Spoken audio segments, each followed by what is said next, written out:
Picture this. The year is 69 BC. Somewhere in the mountains of ancient Armenia, a Roman general stands before his exhausted, vastly outnumbered army. They've marched hundreds of miles through hostile territory. They're hungry. They're tired. And now they're staring at an enemy force that outnumbers them 20 to 1. The odds? Absolutely impossible. The stakes? Nothing less than the future of the Roman Republic itself. What happened next?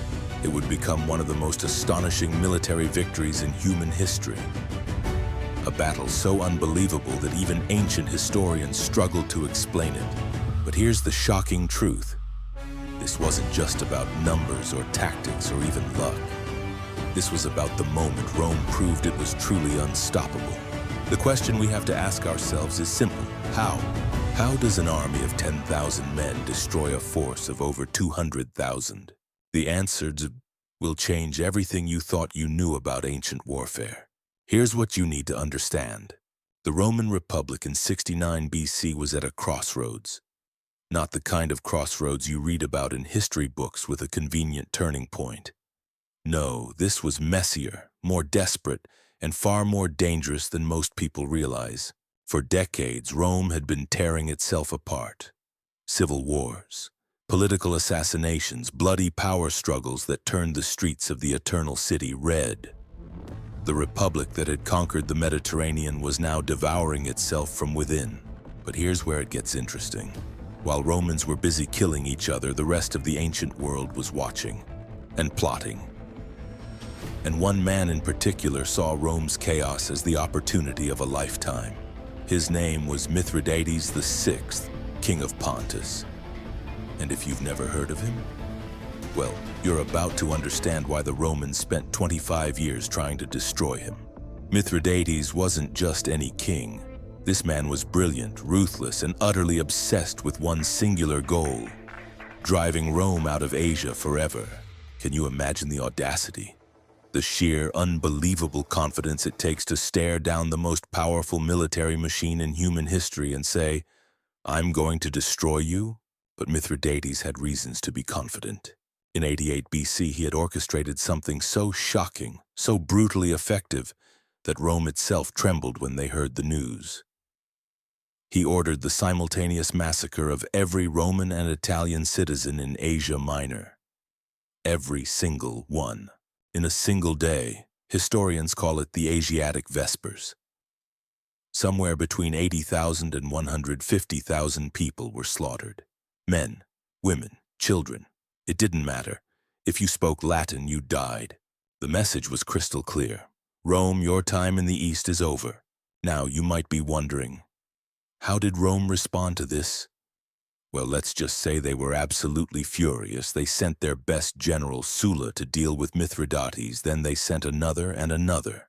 For 2 decades, Rome threw army after army at the king of Pontus. And each time, Mithridates survived. He retreated, regrouped, and came back stronger.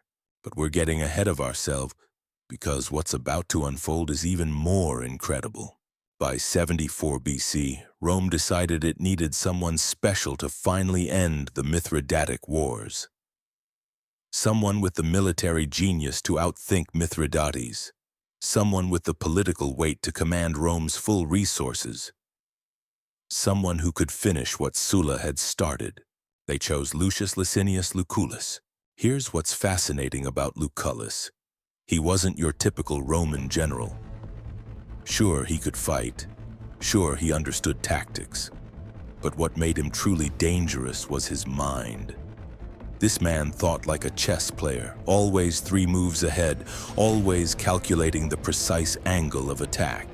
The Romans loved their bold, aggressive commanders. Men who charged straight into battle with swords raised and glory in their hearts. Lucullus? He was different, methodical, patient. Some called him cautious.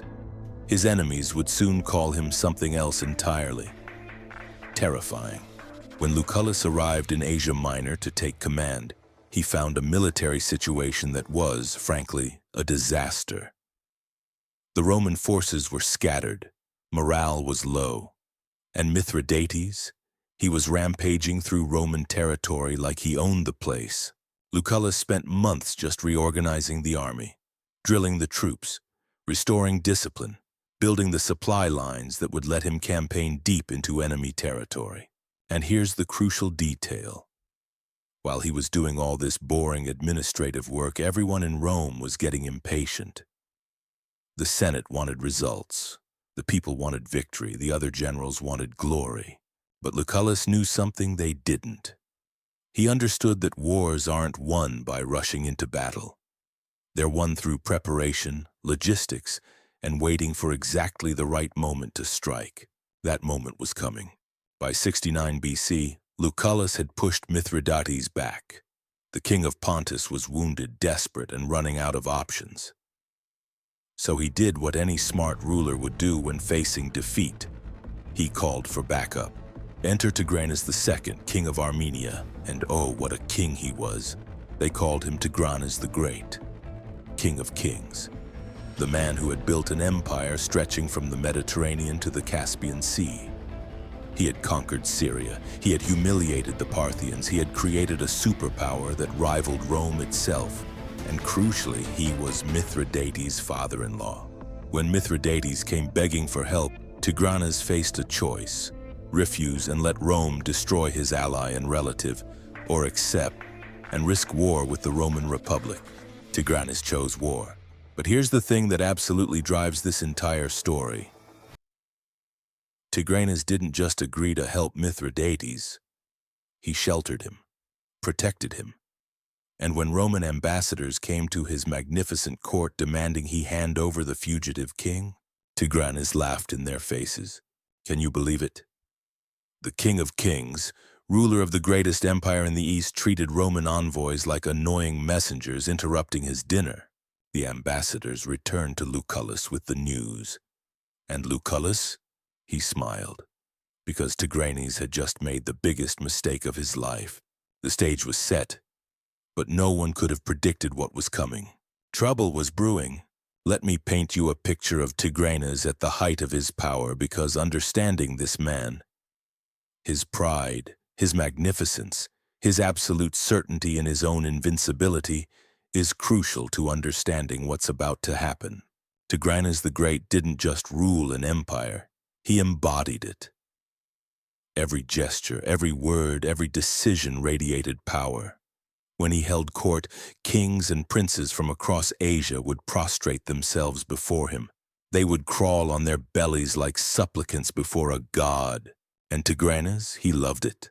He had recently built himself a new capital city, Tigranocerta, a monument to his greatness. They had dragged entire populations from conquered cities to fill it with people. Greek artisans, Syrian merchants, Assyrian craftsmen, all forcibly relocated to build the King of Kings his perfect capital. The city was magnificent. Vast walls, gleaming temples, treasuries overflowing with the wealth of a dozen kingdoms. This wasn't just a city, it was a statement, a declaration that Tigranes had surpassed even the great conquerors of old. But here's where things get interesting. While Tigranes was busy being magnificent, Lucullus was planning something audacious, something so bold that even his own officers thought he'd lost his mind. Remember, Tigranes had an army that ancient sources claim numbered somewhere between 250,000 and 300,000 men. The exact number doesn't matter. What matters is this: it was absolutely massive, a horde so vast that when it marched, the earth itself seemed to shake. Lucullus? He had maybe 10 to 15,000 legionaries, some cavalry, a handful of auxiliary troops. The math was simple and devastating. You can imagine how Caesar must have felt. Wait, wrong general. You can imagine how Lucullus' officers must have felt when he announced his plan. They were going to march into Armenia. They were going to find Tigranes, and they were going to force battle. A general, one of his commanders surely said, "Well, that's suicide." And Lucullus? He just smiled, that cold, calculating smile of his. "No," he probably replied, "but that's exactly what Tigranes expects us to think." Now here's what's absolutely incredible about Lucullus's strategy. He understood something fundamental about ancient armies, especially the massive multi-ethnic forces that Eastern kings loved to assemble. They looked impressive. They sounded impressive. All those soldiers, all that cavalry, all those elephants and scythed chariots and whatever else you could throw into the mix. But they had weaknesses, critical, exploitable weaknesses. Communication was slow. Coordination was difficult. A force of 300,000 men can't move quickly or change direction easily. It's like trying to steer a mountain. And here's the crucial part. Tigranes' army wasn't really one army. It was dozens of contingents from different kingdoms, speaking different languages, fighting in different styles, loyal to different commanders. It was a coalition held together by one thing: fear of Tigranes. But what happens when that fear cracks? When the invincible king suddenly doesn't look so invincible? Lucullus was about to find out. In the spring of 69 BC, the Roman army began its march into Armenia. They moved fast. Roman legions always moved fast, covering ground that should have been impossible. Tigranes' scouts brought him the news. A Roman army was approaching, a small Roman army. The King of Kings couldn't believe it. This had to be a joke, a reconnaissance force maybe, not the main army, because no commander, not even a Roman, would be stupid enough to invade Armenia with just 10,000 men. His advisors weren't so sure. Some of them had fought Romans before. They knew what the legions could do. We should gather the full army immediately, they urged. We should crush them before they can retreat. But Tigranes waved them off. He was at Tigranocerta, his magnificent capital, and he saw no reason to rush. Let the Romans come. Let them see the glory of his city. Let them realize the futility of their invasion. Besides, and this is where his pride became his prison. How would it look if the King of Kings panicked over a tiny Roman force? What would the other kings think? The princes? The ambassadors from Parthia and Egypt who were constantly watching for any sign of weakness? No. Tigranes would wait. He would gather his forces properly, and when he was ready, when his massive army was fully assembled, he would sweep the Romans away like dust. Little did he know, this decision would seal his fate, and that's when everything started to fall apart. Because while Tigranes was being patient and dignified and every inch the King of Kings, Lucullus was doing what Romans did best, moving fast. The Roman army appeared before Tigranocerta like a thunderclap. One moment, the city was at peace, its citizens going about their business in the summer heat. The next moment, Roman standards were visible on the horizon. Panic swept through the city. But not the kind of panic you might expect. Because here's the fascinating thing. Remember how I said Tigranocerta was filled with people forcibly relocated from conquered cities? Those people, they weren't exactly loyal to Tigranes, Greek merchants who had been dragged from their homes. Syrian traders who'd lost everything. Assyrian families torn from ancestral lands. They all looked at those Roman eagles approaching and thought, maybe, just maybe, this is our chance. Lucullus immediately laid siege to the city. But he did something clever. He announced that anyone who had been forced to live in Tigranocerta could leave freely. He wasn't making war on them, just on Tigranes. The response? Thousands of people began streaming out of the city. Now imagine you're Tigranes, and the messengers keep arriving with worse and worse news. The Romans are at Tigranocerta. They've laid siege. The population is defecting, and the city might not hold. Each decision brought them closer to the inevitable. Tigranes finally had to act. He sent word throughout his empire. Gather the armies, all of them. Every soldier, every horseman, every ally who owed him loyalty.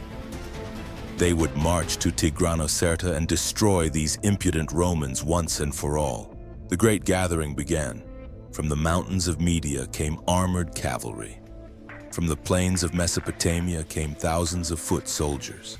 From Syria came mercenaries. From every corner of his vast empire, warriors answered Tigranes' call. Ancient historians say it took months to assemble this force. And as it gathered, growing larger every day, Tigranes' confidence returned. The Romans were trapped. They were sitting outside Tigranocerta, committed to a siege, unable to retreat without looking like fools. And soon, very soon, they would be crushed between the city's defenders and the largest army the East had ever assembled. Lucullus must have known this. His officers certainly did. They urged him to lift the siege, to retreat while they still could, to preserve the army for another day. But Lucullus refused. Why? Because he understood something his officers didn't, something that would prove to be the key to everything that followed. He understood that in warfare, perception is everything. And right now, Tigranes was operating on the perception that he was invincible, that his massive army was unstoppable, that Romans, no matter how disciplined, couldn't possibly stand against the might of Armenia. Lucullus was about to shatter that perception, but the real test was yet to come. The moment of truth had arrived. It's the 6th of October, 69 BC. The summer heat has finally broken, replaced by the crisp air of an Armenian autumn. You can almost feel the tension crackling like electricity across the plain before Tigranocerta. Lucullus is standing with his officers on a low hill watching the eastern horizon. They've been waiting for this moment for weeks, and now they can see it. Dust rising in massive clouds against the morning sky. The Armenian army is coming. One of the junior officers points, his hand shaking slightly. General, how many do you think there are? Lucullus doesn't answer immediately. He's watching the dust clouds spread wider and wider across the horizon. It looks like the earth itself is moving. Finally, he speaks. His voice is calm, almost amused. Does it matter? And here's what's absolutely shocking about this moment. It doesn't. Not to Lucullus anyway, because while everyone else is seeing an impossible challenge, he's seeing an opportunity. You could hear the clash of steel echoing across the battlefield. Well, not yet, but it's coming. First, there's something else you need to see. The Armenian host begins to emerge from the dust, and the sight is breathtaking. First come the cavalry. Thousands upon thousands of horsemen, Armenian cataphracts in scale armor that glitters like dragon skin. Parthian horse archers who can fire arrows while galloping at full speed. Median nobles in silk and bronze. They flow across the plain like a metallic river. Behind them, the infantry. Levies from a dozen kingdoms. Mercenaries from Syria and Mesopotamia. The personal guard of Tigranes himself. Elite warriors who have never known defeat. And in the center, impossible to miss, riding on a white horse beneath a purple canopy held aloft by attendants. Tigranes the Great himself. Even from a distance, you can see the magnificence, the jeweled crown, the robes that catch the sunlight, the aura of absolute power that surrounds him like a visible force. This is the King of Kings, and he has come to crush the Romans like insects. The Armenian army deploys slowly. When you have 250,000 men, everything takes time. Units march to their positions, cavalry wings extend left and right. The infantry forms up in the center. Lucullus watches it all with the eye of a master craftsman examining his work. Because that's what this is to him. Work. A problem to be solved. His officers are less sanguine. One of them, we don't know his name, but we can imagine his terror, finally speaks up. Hey, General, we should retreat. Form up behind the city. Use the walls for defense. Several other officers nod. It makes sense. Pure, simple sense. You don't fight battles you can't win. You don't throw away a Roman army on a suicide mission. But Lucullus shakes his head. Gentlemen, he says, and there's that cold smile again. How often do you get an opportunity like this? They stare at him like he's lost his mind. An opportunity? Someone sputters. General, they outnumber us 20-1. Exactly, Lucullus replies. Which means they're overconfident. Which means they're sloppy. Which means they're vulnerable. And that's when he explains his plan. Listen carefully now, because this is where military genius looks like insanity. And insanity looks like genius. Lucullus has been watching the Armenian deployment. He's noticed something crucial. The Armenians aren't treating this like a real battle. They're treating it like a formality, a coronation of Tigranes' inevitable victory. Their cavalry is spread too wide. Their infantry is too far back. Their entire formation is designed to look impressive, not to fight effectively. And here's the really incredible part. Tigranes himself is positioned right in the center, surrounded by his bodyguard. Because of course he is. The King of Kings doesn't hide in the rear. He wants to be visible. He wants the Romans to see him in all his glory before they die. But that means, and Lucullus's eyes narrow as he realizes this, that means Tigranes is the key to everything. An army this large, this diverse, this scattered across multiple kingdoms and ethnic groups. It stays together because of one thing: the personality and power of Tigranes. He's the glue. He's the center of gravity. So what happens if you shatter that center? Lucullus turns to his officers. "We're not going to fight their whole army," he says. "We're going to cut off the head and watch the body die. The plan is audacious, ridiculous, brilliant. They'll ignore the vast cavalry wings, ignore the massive infantry formations. Instead, they'll punch straight through to Tigranes himself. The Roman legionaries will form a dense column, a spear point of iron discipline and veteran skill, and they'll drive directly at the Armenian center. It's the last thing Tigranes expects, which is exactly why it might work. The officers start to understand, slowly, reluctantly, and this is what separates good soldiers from great ones. They start to believe. "It's insane," one of them mutters. "Completely," another agrees. They're both grinning, because if there's one thing Romans love, it's proving the impossible is possible. Lucullus gives the order to prepare for battle. The Roman army, all 10 to 15,000 of them, begins to move into formation. Not the wide defensive formation you'd expect. No, a tight, aggressive column, a battering ram made of human beings. Across the field, Tigranes is watching this with something like confusion. What are the Romans doing? Why aren't they running? Why aren't they begging for terms? One of his generals, a man named Taxiles, who had fought against Lucullus before, rides up beside him. And here's where this gets interesting, because ancient historians actually recorded this conversation. Taxiles looks at the Roman formation and his face goes pale. "My king," he says, "if this force is only an advance guard, then I fear the main army. But if this is the main army, I fear it even more."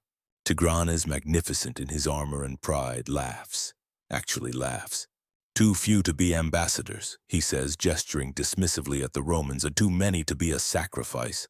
It's a good line, a king's line, the kind of clever insult that gets repeated in courts for months. It's also the last moment Tigranes will ever feel completely confident, because Lucullus is giving the order to advance. The moment stretches, history holds its breath, and then the Roman trumpets sound. The legionaries begin to march, not running, not charging, marching, with that steady mechanical precision that had conquered the Mediterranean world. One step, another, moving forward like a bronze wall that nothing could stop. The Armenian cavalry on the wings watches this with confusion. Should they attack? Their orders were to wait for the Romans to break, to run, to give them targets to chase down and slaughter. But these Romans aren't breaking. They're advancing towards the center, towards Tigranes himself. And suddenly, shockingly, the Armenian cataphracts, those elite armored horsemen who were supposed to be invincible, begin to waver. Here's what you need to understand about cavalry, especially heavy cavalry. They're devastating when charging against disordered troops, against infantry that's running away, against enemies who are already broken, but against a solid formation of Roman legionaries, veterans who have trained for years to stand against charging horses, men who know that if they hold their ground, if they keep their shields locked and their pila ready, the cavalry will break before they do. That's different. That's terrifying. The first Armenian cavalry charge hits the Roman column like a wave hitting a cliff, and it shatters. Horses don't want to charge into a wall of spears and shields. That's not instinct, that's suicide. The cataphracts come thundering in, magnificent and terrible. And at the last second, the horses balk, swerve, crash into each other in confusion. The Roman pila fly, thousands of heavy javelins arcing through the air. They punch through armor, they drop horses, they turn the charge into chaos. And the legionaries? They don't even slow down. They step over the bodies and keep marching. Towards the center, towards Tigranes. But the real test was yet to come. You know what? If you're as fascinated by this incredible story as I am, consider subscribing. It genuinely helps us bring more of these untold stories of empires, battles, and human drama to life. Trust me, the best part is still coming. Now, where were we? Oh, right. The moment that would change everything. Things were about to get much, much worse. For Tigranes, that is. The Armenian king is sitting on his white horse, watching his elite cavalry. The pride of his army break against the Romans like water against stone. And for the first time, maybe the first time in his entire life, Tigranes the Great experiences doubt. This isn't how battles work, not his battles anyway. In his experience, when the King of Kings brings his full army to bear, enemies surrender. They beg for terms. They offer tribute and hostages and promises of eternal loyalty. They don't just keep marching forward like they haven't noticed they're outnumbered 20-1. Stop them, he orders. His voice is still commanding, still royal. But there's an edge to it now. Send in the infantry, stop them now. The Armenian infantry begins to move, thousands of men flowing forward to engage the Roman column. These aren't the elite cataphracts.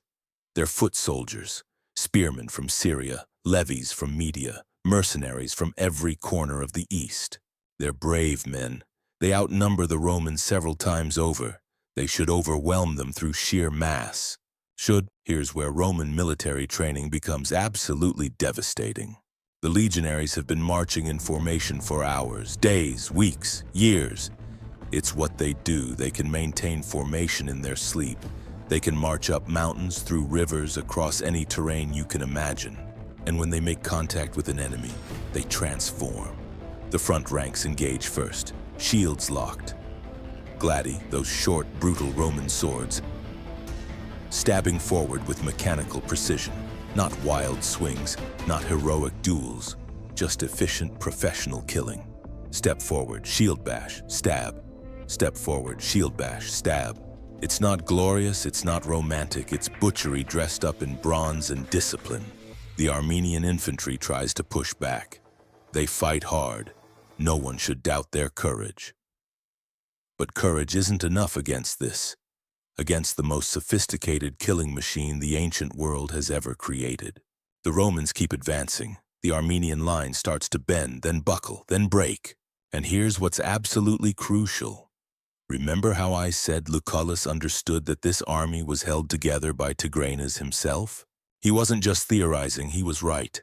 As the Armenian infantry begins to fall back, as the casualties mount, as the impossible happens and the Romans keep coming, something starts to spread through the massive Armenian host. Fear. Not the normal fear of battle. Every soldier knows that. This is different.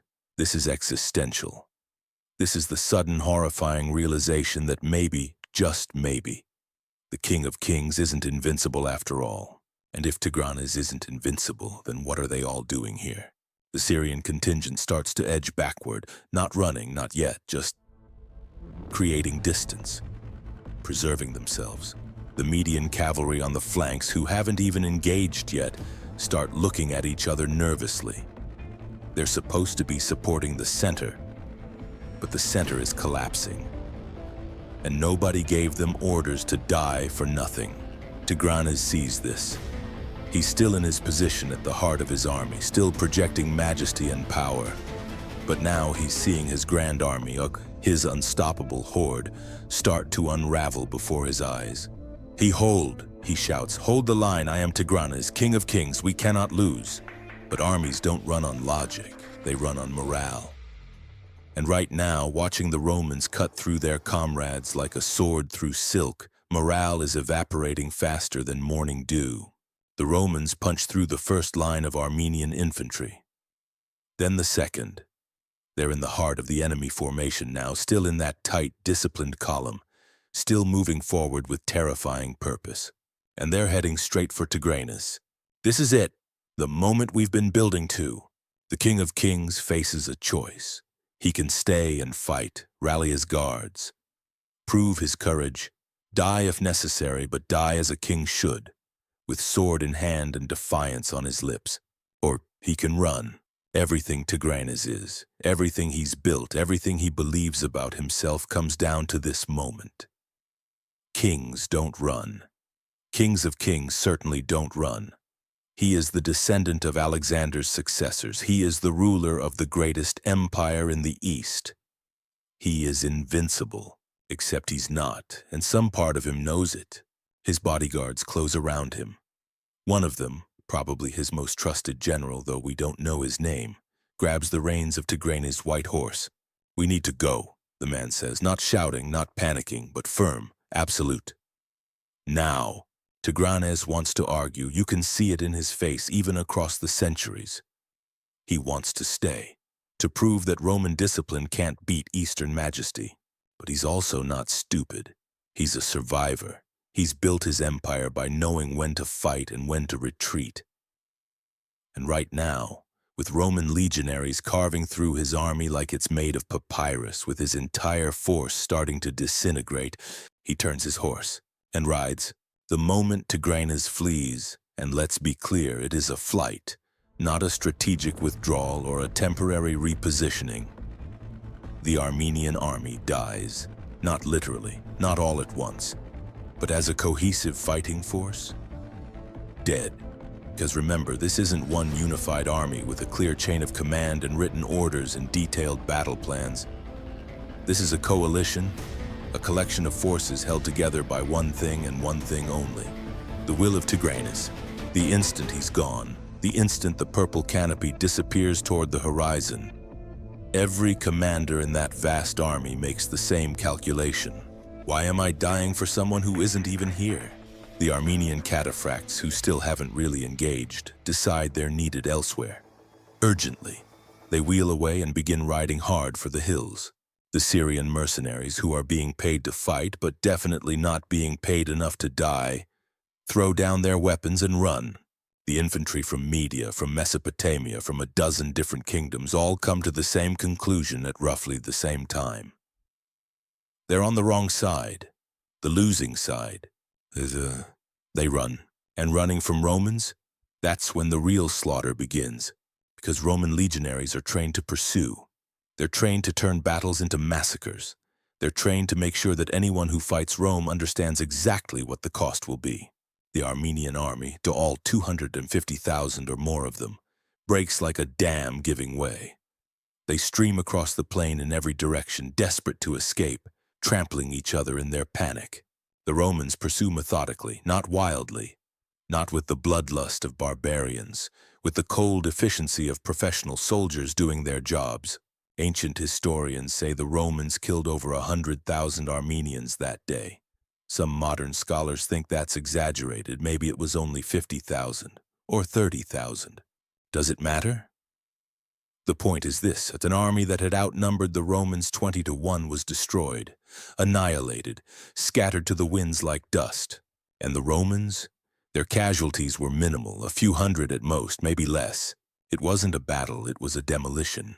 Lucullus stood on the field afterward, surrounded by his officers, looking out at the bodies stretching toward every horizon. His face, if the historians are right, showed no triumph, no joy, just satisfaction at a job well done. One of his officers, probably someone more excited than the general himself, said something about it being a great victory. Lucullus nodded. "Yes," he said, "but the war isn't over." Because Tigranes had escaped, Mithridates was still free, and the East was still unconquered. But something fundamental had changed that day on the plains before Tigranocerta, something that would echo through the rest of ancient history.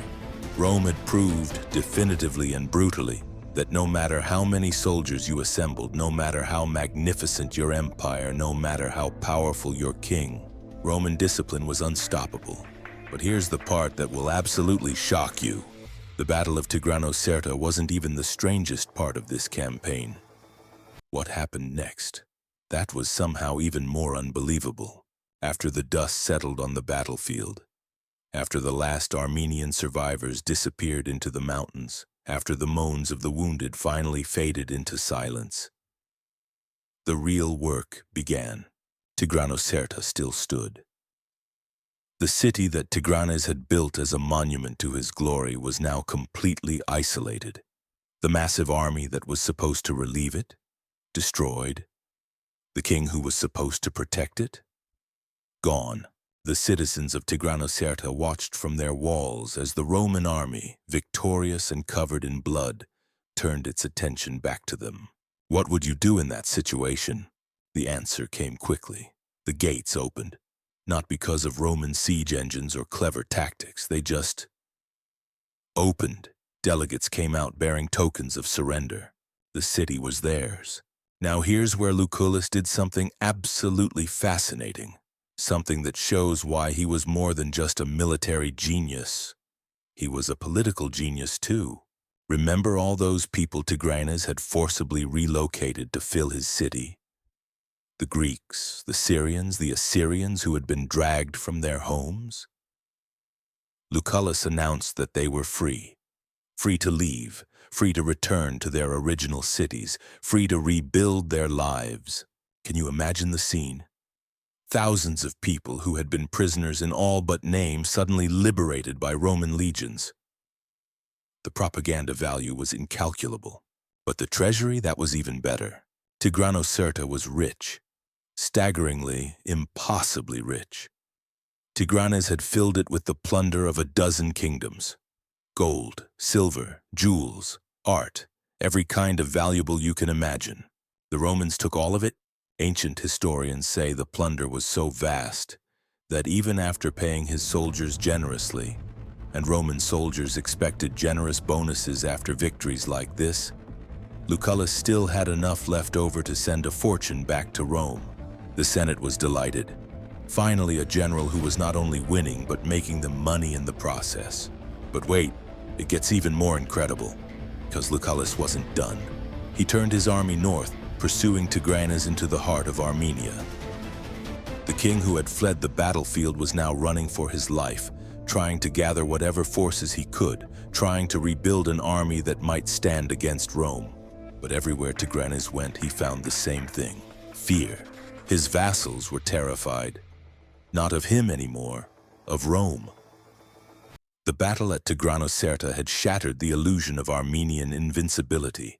Now every king, every prince, every local warlord who had once bowed to Tigranes was doing the same calculation. Is it worth fighting for a losing cause? Most decided it wasn't. Cities that Tigranes had conquered opened their gates to Lucullus. Kingdoms that had paid tribute to Armenia started sending ambassadors to the Romans instead. The empire that Tigranes had spent decades building, it was collapsing around him like a house of cards. Lucullus pursued relentlessly. His legions marched through Armenia in the dead of winter, something that should have been impossible. Ancient armies didn't campaign in winter. The cold, the snow, the lack of supplies made it suicidal, but Lucullus did it anyway. He chased Tigranes from city to city, from fortress to fortress. And everywhere the Roman eagles appeared, another piece of the Armenian Empire fell away. Here's what makes this entire campaign so astonishing.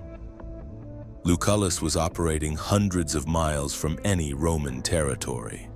His supply lines stretched across hostile country. His army was deep in enemy territory with no realistic hope of reinforcement if something went wrong. By every rule of ancient warfare, he should have been destroyed. Instead, he was winning, completely devastatingly winning. Tigranes, desperate and increasingly isolated, did the only thing he could think of. He reached out to his old ally, Mithridates. Remember Mithridates? The king of Pontus who had started this whole mess? The man who had massacred 80,000 Romans and Italians in a single day? He was still alive, still dangerous, still plotting Rome's destruction. The two kings met somewhere in the Armenian mountains. Two old men, because by this point both were in their 60s, who had once ruled vast empires and now found themselves fugitives in their own lands. What did they talk about? We don't know exactly, but we can imagine. Maybe they talked about the old days, about victories over Roman armies that seemed unstoppable until they were stopped, about the glory of Eastern empires before Rome decided to extend its iron grip across the world. Maybe they talked about revenge, about gathering new armies, about finding some way, any way on to turn the tide. Or maybe they just looked at each other and saw the future written clearly in each other's eyes.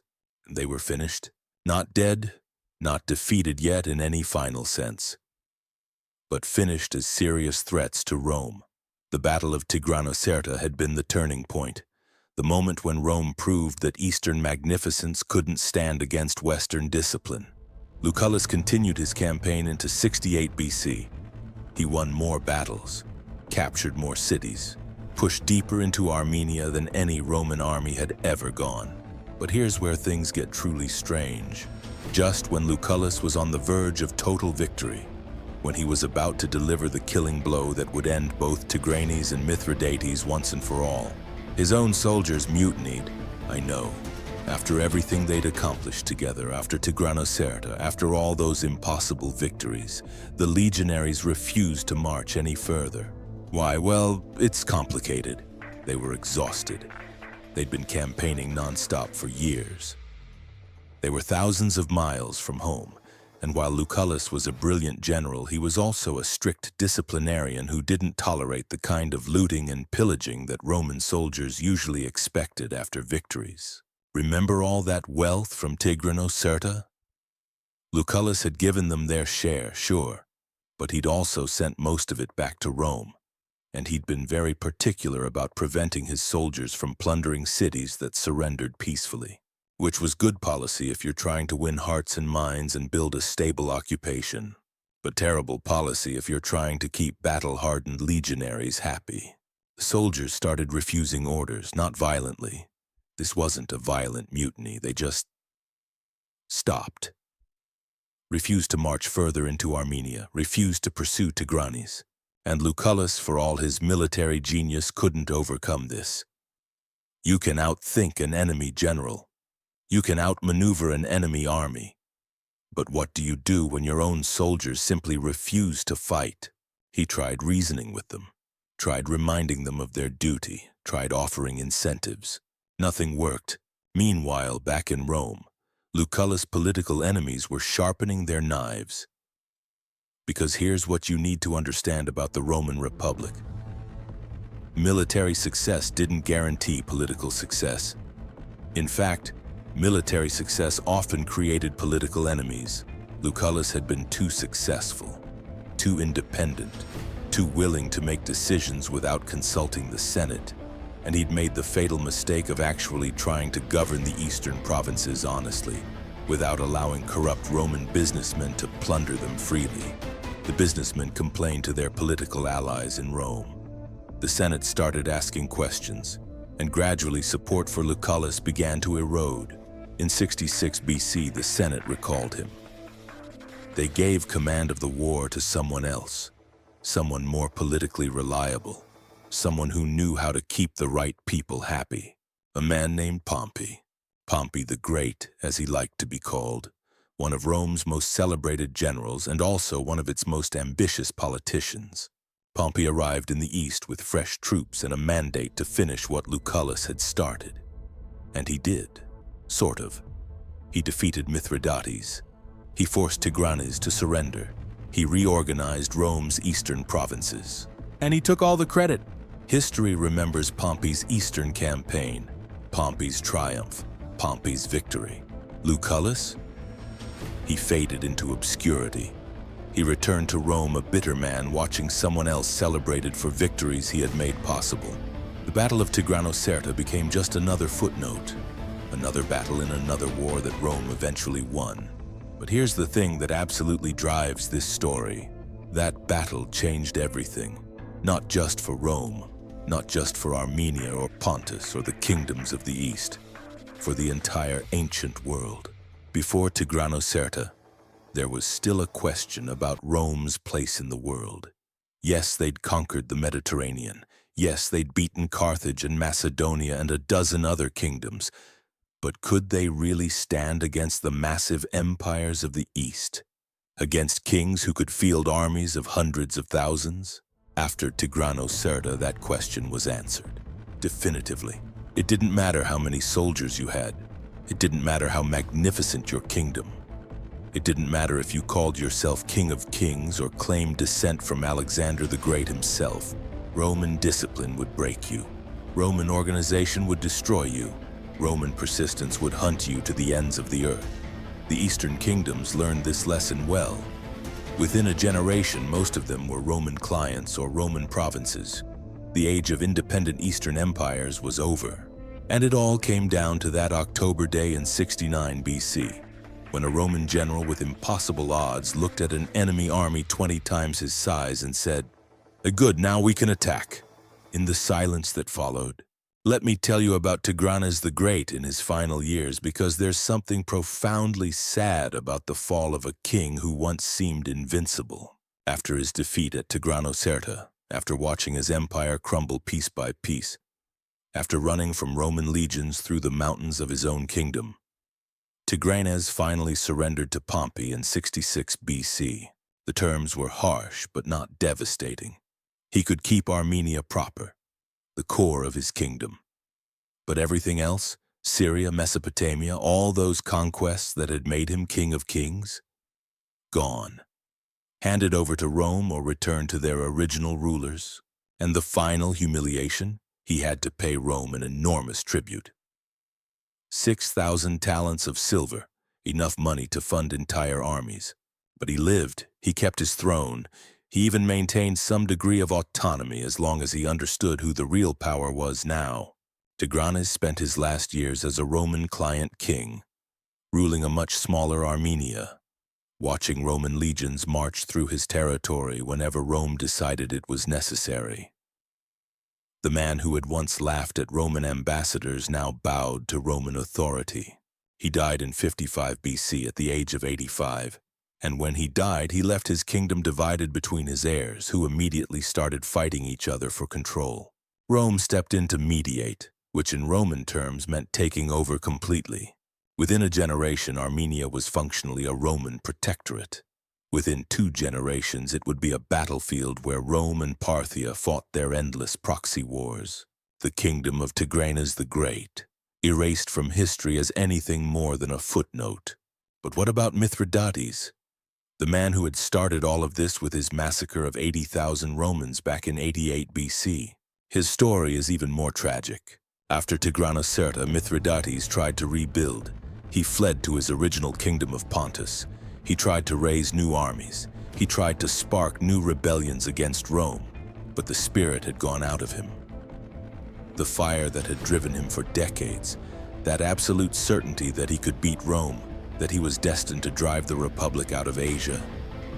It had died on the plains before Tigranocerta. Oh, he kept fighting. Old habits die hard, and Mithridates had been fighting Rome for his entire adult life. What else was he going to do? Retire quietly? But now he was fighting from desperation, not confidence. And everyone could see it. Pompey pursued him relentlessly. Battle after battle, defeat after defeat, the king of Pontus, who had once been Rome's most dangerous enemy, was reduced to fleeing from one temporary refuge to another. Finally, in 63 BC, trapped in the Crimea with his last loyal followers, surrounded by enemies on all sides and Romans closing in, Mithridates tried to poison himself. Here's the incredible part. It didn't work.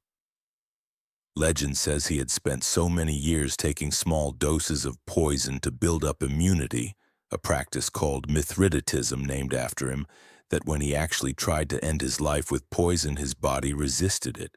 So he ordered one of his bodyguards to kill him with a sword. And that's how the great enemy of Rome died.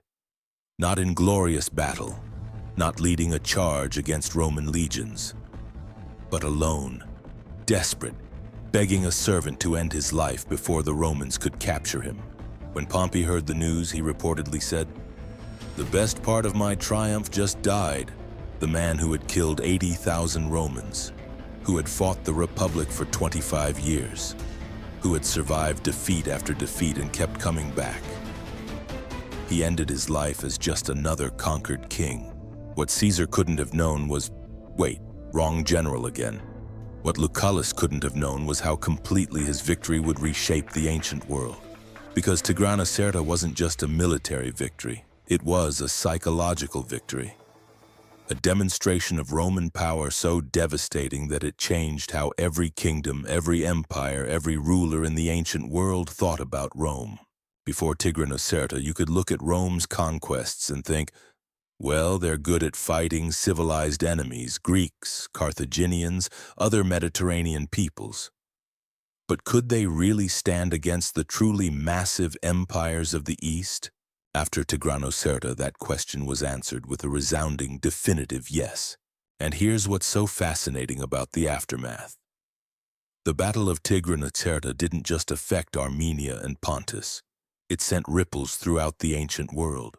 Egypt, which had been playing diplomatic games with Rome for decades, suddenly became much more cooperative. The Ptolemies realized that Rome wasn't just another Mediterranean power to be manipulated and balanced against others. Rome was the dominant power, period. The Parthian Empire, Rome's great rival in the East, took note. They'd been watching the Armenian campaign with interest, wondering if maybe they should support Tigranes against Rome. After Tigranocerta, they decided that direct conflict with Rome was a bad idea.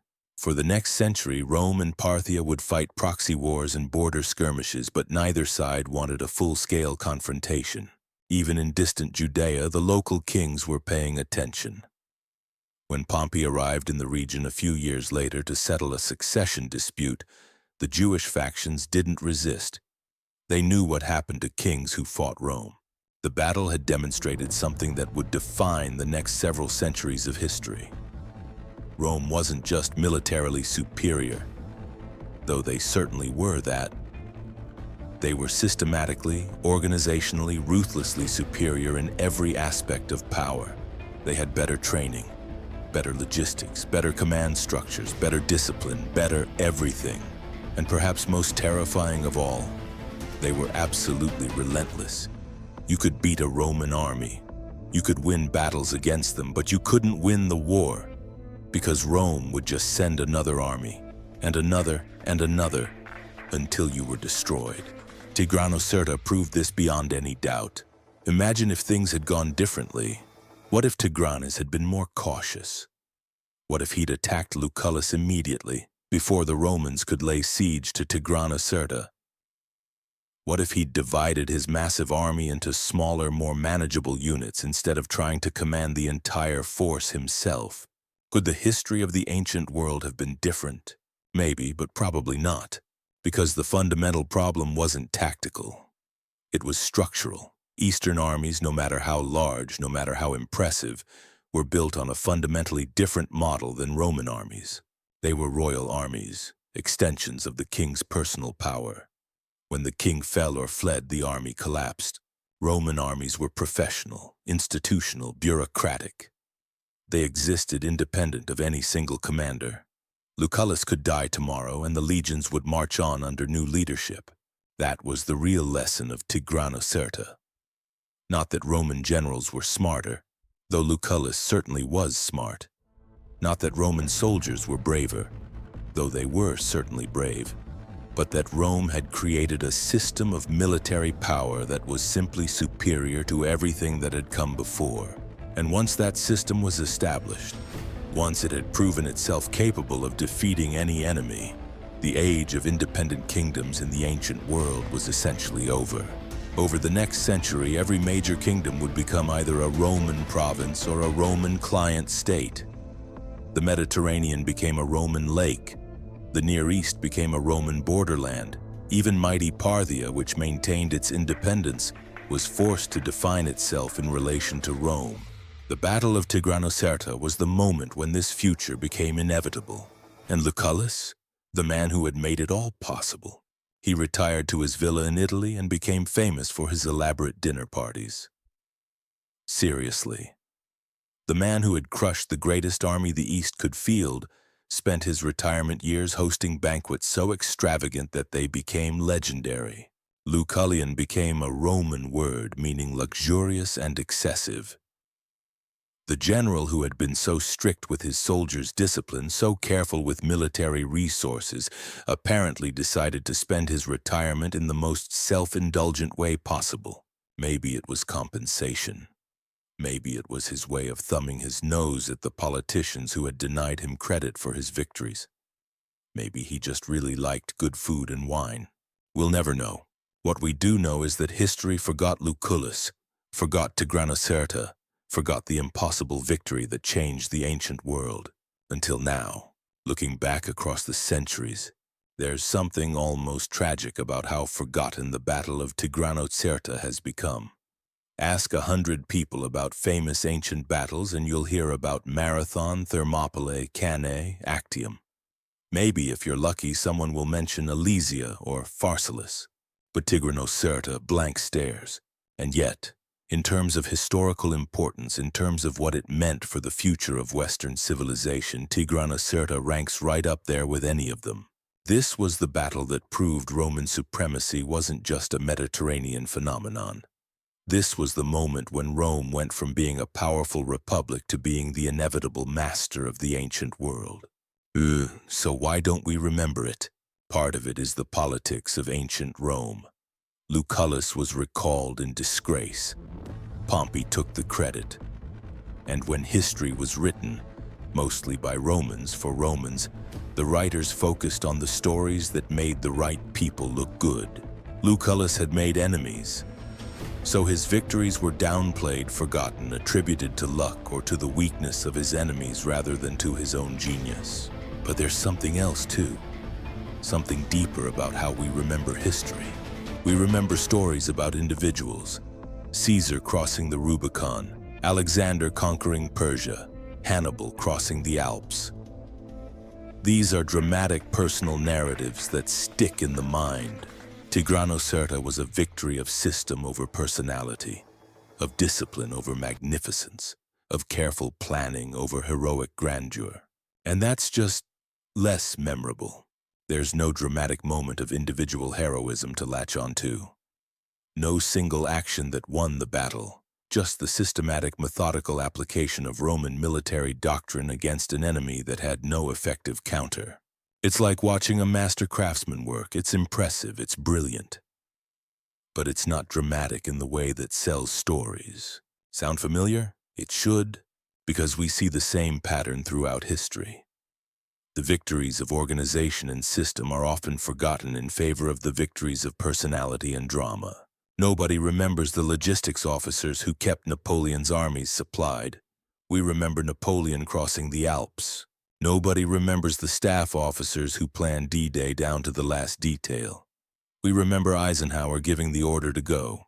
Nobody remembers Lucullus methodically destroying Tigranes' army through superior training and discipline. We remember Pompey's triumph. But here's the thing. The systematic victories are often more important. They're the ones that actually change history. Caesar gets all the glory, but the Roman military system that Lucullus perfected, that's what actually built the empire. So what can we learn from Tigranocerta? First, that numbers aren't everything. Tigranes had every advantage except the ones that mattered. He had more soldiers, more resources, home territory, and the prestige of never having lost a major battle. Lucullus had discipline, training, and a clear understanding of his enemy's weaknesses. Discipline won. Second, that morale is fragile, especially in coalition armies. Tigranes' massive force looked impressive, but it was held together by nothing more substantial than his personal authority and the perception of his invincibility. The moment that perception cracked, the whole army collapsed. How many times have we seen this pattern repeat throughout history? A seemingly unstoppable force held together by personality or ideology suddenly disintegrates when that central element fails. Third, and this might be the most important lesson, that systems beat heroes in the long run. Tigranes was the archetypal heroic king. Magnificent, powerful, personally brave. The kind of ruler that ancient peoples wrote epics about. But he was defeated by a professional army with professional officers executing a professional battle plan. No epic needed, just competence and discipline. In the modern world, we still love the story of the heroic individual. The entrepreneur who disrupts an industry. The general who wins through brilliant improvisation.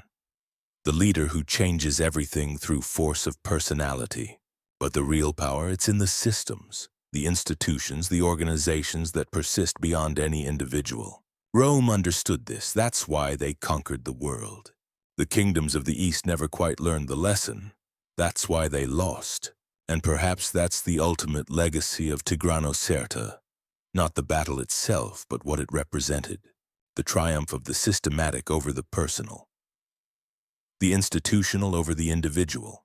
The boring, methodical application of organized power over the glorious but ultimately futile display of individual magnificence. It's not a romantic lesson. It's not the kind of thing that makes for good movies or exciting stories. But it's true.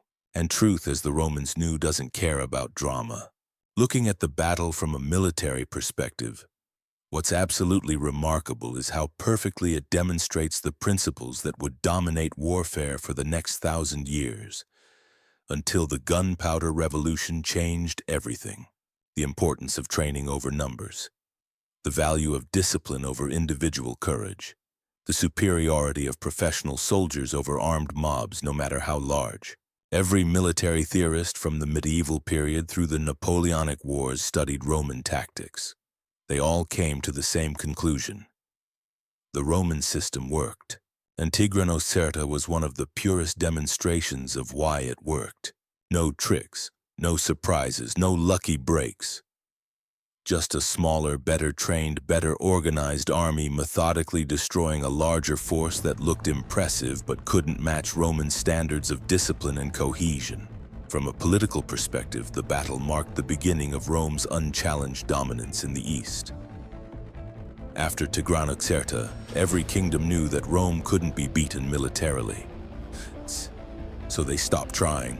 Instead, they played political games. They became client states. They paid tribute. They hoped that by accommodating Rome, they could maintain some degree of independence. Some succeeded for a while. Most eventually became provinces. But none of them, not one, was ever truly independent again after 69 BC. The age of Eastern independence died on that battlefield. It just took a few decades for everyone to realize it.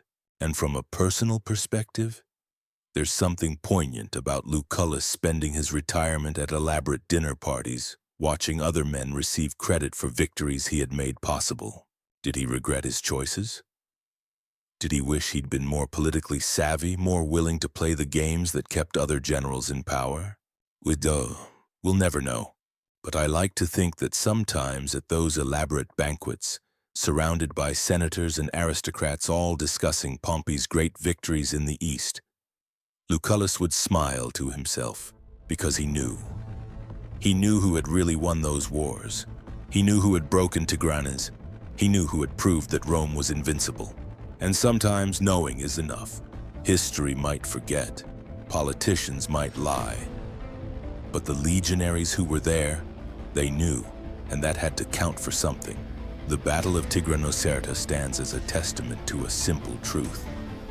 That excellence, real excellence, doesn't need recognition to be real. Lucullus won the battle. The fact that someone else got the credit doesn't change that. The legionaries broke an army 20 times their size. The fact that history forgot doesn't make it less incredible. Rome proved its supremacy over the ancient world. The fact that this specific battle isn't famous doesn't make it less important. Sometimes the most significant moments in history are the ones we forget. And sometimes the greatest victories are the ones that go uncelebrated. Tigranocerta was both, but it changed the world anyway. So I have to ask you, after hearing this story, This incredible tale of impossible odds and systematic triumph. What strikes you most? Is it the sheer audacity of Lucullus marching into Armenia with 10,000 men to face an army of 250,000?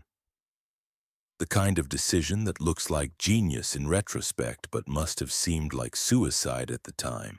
Or is it the tragedy of Tigranes, a man who had built an empire, who had earned the title King of Kings, who had never lost a major battle, and then watched everything collapse in a single afternoon?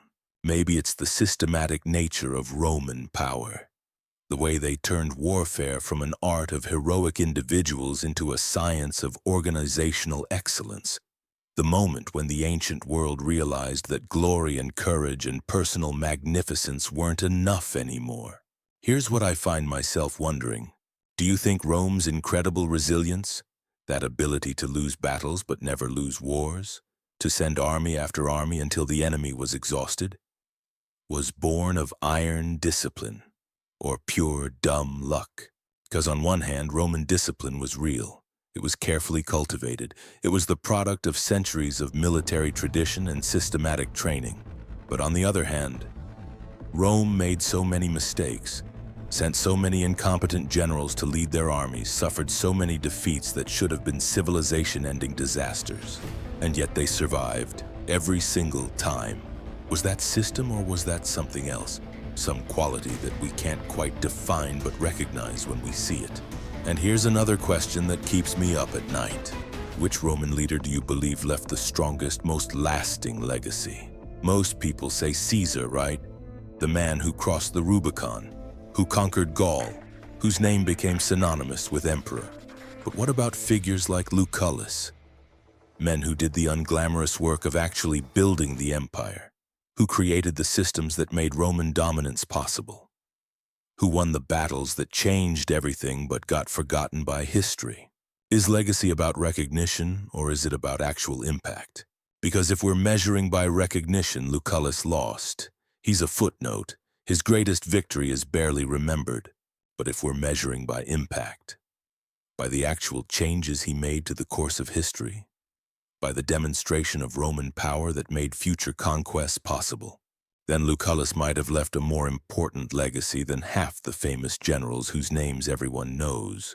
And finally, and this might be the most important question of all, what lesson from this story feels most urgently relevant to our world today? Is it the lesson about discipline and organization beating raw numbers? Is it the lesson about perception and morale? How an army or a movement or an institution held together by nothing but confidence can collapse the moment that confidence cracks? Is it the lesson about forgotten victories and uncelebrated excellence? The reminder that history is written by politicians, not always by those who actually made history? Or is it something else entirely? Something about the nature of power, or the fall of empires, or the way systematic excellence always eventually defeats flashy incompetence? I'd love to hear your thoughts. Drop them in the comments below, because here's the truth. The Battle of Tigranocerta might be 2,094 years in the past. The Roman Empire might be dust. Lucullus and Tigranes and all the legionaries who fought that day might be long forgotten by mainstream history. But the lessons, the patterns, the fundamental truths about power and organization and human nature that were revealed on that October day in 69 BC, those are eternal. They were true then. They're true now. They'll be true as long as humans organize themselves into groups and compete for power and resources. Understanding Tigranocerta isn't just about understanding ancient history. It's about understanding how the world works. And that knowledge, that's worth more than all the forgotten glory and all the forgotten battles throughout all of human history. Thanks for joining me on this journey through one of history's most incredible and most forgotten moments. If you found this story as fascinating as I do, consider subscribing. We've got plenty more untold tales of empires, battles, and the moments that changed everything. Until next time, remember that sometimes the most important victories are the ones nobody celebrates. And sometimes the greatest generals are the ones history forgets. But they changed the world anyway.